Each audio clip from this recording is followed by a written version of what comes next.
আসসালামু আলাইকুম। আমন্ত্রণ বাংলা ভিশন সংবাদে। আপনাদের সাথে আছি আমি ফাতেমা জান্নাত আইরিন। জাতীয় স্বাস্থ্য সেবা সপ্তাহ শুরু। বঙ্গবন্ধু আন্তর্জাতিক সম্মেলন কেন্দ্র এর উদ্বোধন করতে উপস্থিত হয়েছেন প্রধানমন্ত্রী শেখ হাসিনা। দিবসটি উপলক্ষে দেয়া বনানীতে প্রধানমন্ত্রী বলেন, বর্তমান সরকার স্বাস্থ্যসেবার মান উন্নয়ন সহ স্বাস্থ্য ব্যবস্থাপনায় যুগান্তকারী পদক্ষেপ নিয়েছে, যার সুফল জনগণ পেতে শুরু করেছে। স্বাস্থ্য ও পরিবার কল্যাণ মন্ত্রণালয়ের উদ্যোগে প্রথমবারের মতো জাতীয় স্বাস্থ্যসেবা সপ্তাহের এবারের প্রতিপাদ্য স্বাস্থ্যসেবা অধিকার শেখ হাসিনার অঙ্গীকার। সেবা সপ্তাহ শেষ হবে 23 এপ্রিল।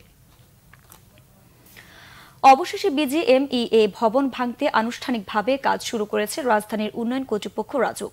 মঙ্গলবার সকালে নির্বাহী ম্যাজিস্ট্রেট অলিউর রহমানের নেতৃত্বে রাজুকের একটি দল বিজিএমইএ ভবনে আসে। পরে ভবনে থাকা বিভিন্ন প্রতিষ্ঠানকে ভবন থেকে সব মালামাল সরিয়ে নিতে 2 ঘণ্টার সময় বেঁধে দেন তিনি। রাজুকের ম্যাজিস্ট্রেট জানান, ভবনটি ভাঙার আগে গ্যাস, বিদ্যুৎ ও পানির সংযোগ বিচ্ছিন্ন করা হবে। এরপর ভবনটি সিলগালা করে ভাঙার কাজ শুরু করবে রাজুক।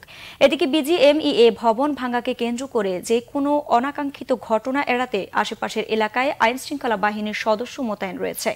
বিজিএমইএ ভবন অপসারণে আপিল বিভাগের দেয়া 1 বছর সময় শেষ হয়েছে 12 এপ্রিল। গত বছরের 2 এপ্রিল সর্বোচ্চ আদালত ভবনটি অপসারণে তৈরি পোশাক ও রফতানিকারকদের শীর্ষ সংগঠন বিজিএমইএ-কে 1 বছর 10 দিন সময় বেঁধে দেন। কেন্দ্র থেকে প্রত্যাহারের ঘোষণা দেওয়া হলেও 11 দফা দাবিতে দেশের বিভিন্ন জায়গায় অনির্দিষ্টকালের কর্মবিরতি শুরু করেছে নৌযান শ্রমিকদের একাংশ। কর্মবিরতির ফলে খুলনা ও মংলা সহ সারা দেশে নৌপথ পণ্য পরিবহন বন্ধ হয়ে গেছে। চরম ভোগান্তিতে পড়েছে আমদানি রফতানিকারক ও সংশ্লিষ্ট ব্যবসায়ীরা। নৌপথে সন্ত্রাস, চাঁদাবাজি ও ডাকাতি বন্ধ সহ 2016 সালের ঘোষিত বেতন স্কেলের পূর্ণ বাস্তবায়ন, ভারতগামী শ্রমিকদের ল্যান্ডিং পাস প্রদান ও হয়রানি বন্ধ, নদীর নাব্য রক্ষা সহ 11 দফার দাবিতে এই কর্মসূচি পালন করছে তারা। বাংলাদেশ নৌযান শ্রমিক ফেডারেশন খুলনা জেলা কমিটির সাংগঠনিক সম্পাদক দেলোয়ার হোসেন জানিয়েছেন, ঢাকায় যে বৈঠক হয়েছে সেখানে তাদের কেউ উপস্থিত ছিলেন না। এদিকে ধর্মঘটের কারণে চাঁদপুর থেকে নারায়ণগঞ্জ ও ঢাকা রুটে কোনো লঞ্চ ছেড়ে যায়নি। এতে ভোগান্তিতে পড়েছে সাধারণ মানুষ। ফ্রান্সের রাজধানী প্যারিসের 850 বছরের পুরনো নটরডেম গির্জায় ভয়াবহ অগ্নিকাণ্ডের ঘটনা ঘটেছে।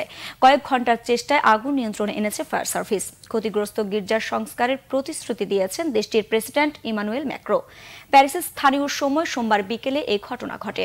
আগুন লাগার পরপরই ভবনটি ঘিরে ফেলা হয়।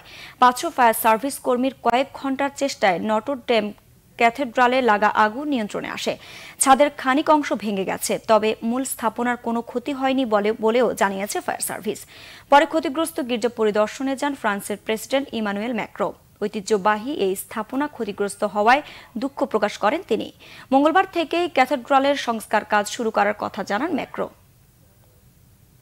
দর্শক, এ ছিল এখনকার মতো। পরের সংবাদ বেলা 12টায় দেখার আমন্ত্রণ রইল। এছাড়া ফেসবুকে বাংলা ভিশন সংবাদ সরাসরি দেখতে লগ ইন করতে পারেন facebook.com/বাংলাভিশনে।